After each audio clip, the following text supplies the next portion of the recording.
অনেকেই আমাদের কাছে জানতে চান যে ডায়াবেটিস আক্রান্ত হওয়ার ঝুঁকিতে কারা আছেন বা কাদের ক্ষেত্রে ডায়াবেটিস হওয়ার সম্ভাবনাটা অনেক বেশি। সেই বিষয়টা নিয়েই আজকে বলবো। ডায়াবেটিস অনেক রকমের আছে, যেমন type 1 diabetes, type 2 diabetes, gestational diabetes যেটা প্রেগনেন্ট লেডিদের হয়ে থাকে। টাইপ 1 ডায়াবেটিস হচ্ছে যাদের ক্ষেত্রে অটো অ্যান্টিবডি পজিটিভ থাকে, যে কারণে ইনসুলিন সিক্রেশন হয় না, ইনসুলিন তৈরি হতে পারে না।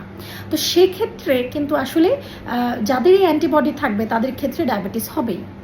আর টাইপ 2 ডায়াবেটিসের ক্ষেত্রে দেখা যায় অনেকগুলো ঝুঁকি আছে, যেমন কারো যদি বংশে কারো ডায়াবেটিস থাকে, যেমন বাবা, মা, দাদা, নানা, এই ক্ষেত্রে যদি তাদের ডায়াবেটিস থাকে সেক্ষেত্রে কিন্তু তিনি ঝুঁকিতে আছেন, তার ডায়াবেটিস হতে পারে, মানে বংশগত কারণ ডায়াবেটিস হওয়া। এছাড়া লাইফস্টাইলের কিছু কারণ আছে যে কারণে ডায়াবেটিসের ঝুঁকি বেড়ে যায়।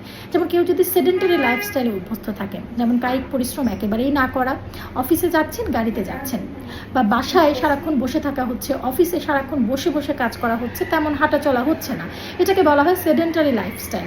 যারা এই ধরনের লাইফস্টাইলে অভ্যস্ত তাদের ক্ষেত্রে ডায়াবেটিসের ঝুঁকি বেশি। আরেকটি বিষয় হলো খাদ্যাভ্যাস। খাদ্যাভ্যাসে এখন দেখা যায় সবাই কিন্তু ফাস্ট ফুড এবং দেখা যায় কোল্ড ড্রিঙ্কস এই জাতীয় খাবারগুলো অনেক বেশি পছন্দ করে থাকেন। তো এই ধরনের খাবারে যারা অভ্যস্ত তাদের ক্ষেত্রেও ডায়াবেটিস হওয়ার ঝুঁকি অনেক বেশি। কায়িক পরিশ্রমের কথা যেটা বলছিলাম, যে আমাদের একজন সুস্থ মানুষের কিন্তু প্রতিদিনই একটু কিছু না কিছু কায়িক পরিশ্রম করা উচিত। আমরা বলে থাকি যে প্রতিদিন অ্যাটলিস্ট 30 মিনিট হাঁটা, এটা খুবই প্রয়োজন। এইটুকু হাঁটাও যাদের হয় না তারা কিন্তু ডায়াবেটিস আক্রান্ত হওয়ার অনেক বেশি ঝুঁকিতে থাকেন। খাবারের ব্যাপারে যেটি বলছিলাম, অনেকের ক্ষেত্রেই চিনি, মিষ্টি জাতীয় খাবার, জাঙ্ক ফুড খাওয়ার একটা প্রবণতা থাকে বেশি।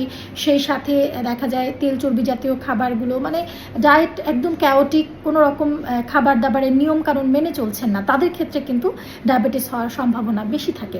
আমাদের একজন সুস্থ মানুষের কিন্তু একটা সুষম খাদ্য যদি খেতে হয়, সেক্ষেত্রে আমরা কিন্তু বলে থাকি যে 30% তাতে ফ্যাট থাকবে, 15 থেকে 20% থাকবে প্রোটিন এবং 60% থাকবে কার্বোহাইড্রেট। এবং বিশেষ করে কমপ্লেক্স কার্বোহাইড্রেটটা তাদের জন্য ভালো, আঁশযুক্ত খাবার তাদের জন্য ভালো, শাকসবজি, ফলমূলটা ভালো। এই ধরনের খাবারে যদি অভ্যস্ত থাকে তাহলে ডায়াবেটিস আক্রান্ত হওয়ার ঝুঁকি কম।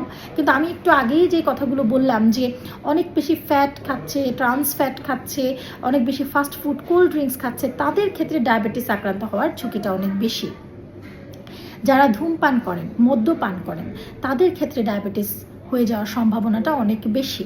তো এই ক্ষেত্রে আমি বলবো যারাই ধূমপান করছেন ধূমপান পরিহার করা উচিত, এবং মদ্যপান যারা করছেন তাদের ক্ষেত্রেও এটি পরিহার করে চলা উচিত। কারণ মদ্যপান শুধুমাত্র যে ডায়াবেটিসের ঝুঁকি বাড়াচ্ছে তা কিন্তু না, ফ্যাটি লিভার এবং সেখান থেকে লিভার সিরোসিস হওয়ার চান্সও কিন্তু অনেক বেশি। আরেকটি বিষয়, স্ট্রেস একটা অনেক বড় ফ্যাক্টর ডায়াবেটিস হওয়ার জন্য। আমাদের এখনকার সময়ে কিন্তু মানুষের স্ট্রেস অনেক এমনিতেই বেশি। তো এই যে স্ট্রেসফুল লাইফ লিড করা, রাতে ঠিক মতো না ঘুমানো, অতিরিক্ত দুশ্চিন্তা করা, এই সমস্যাগুলো থেকে কিন্তু ডায়াবেটিসের ঝুঁকি বেড়ে যায়। তবে আমি যেই কথাগুলো এখন বললাম, এই যে ডায়াবেটিস আক্রান্ত হওয়ার পেছনের যে কারণগুলো, এই কারণগুলো যদি নিরাময় করা সম্ভব হয়, এই কারণগুলো থেকে যদি একটু দূরে থাকা যায়, তাহলে কিন্তু ডায়াবেটিস আক্রান্ত হওয়ার ঝুঁকিটাও অনেকটা কমে যায়। আর আরেকটা বিষয়, যাদের ক্ষেত্রে পারিবারিক হিস্ট্রি আছে, যে বাবা, মা, দাদা, নানা, এদের ক্ষেত্রে ডায়াবেটিস আছে, তাদের অবশ্যই উচিত একটা নির্দিষ্ট সময় পর পর কিন্তু চেক আপ করে নেওয়া, যে ডায়াবেটিস আক্রান্ত হচ্ছে কিনা, বা ডায়াবেটিস না হলেও রোগী কি প্রি ডায়াবেটিক কিনা। প্রি ডায়াবেটিক বলতে আইজিটি, আইএফজি, তার মানে এখনও রোগী ডায়াবেটিস আক্রান্ত হয়নি, কিন্তু তার ব্লাড সুগার লেভেলটা এমন যে হয়তো তিনি আর কিছুদিন পরেই ডায়াবেটিস আক্রান্ত হয়ে যাবেন। সো এই বিষয়গুলো সবাইকেই মনে রাখতে হবে, সচেতন হতে হবে। তাহলে আশা করি যে যাদেরই ডায়াবেটিস হওয়ার ঝুঁকি আছে তারা এই ডায়াবেটিস প্রতিরোধ করতে সক্ষম হবে।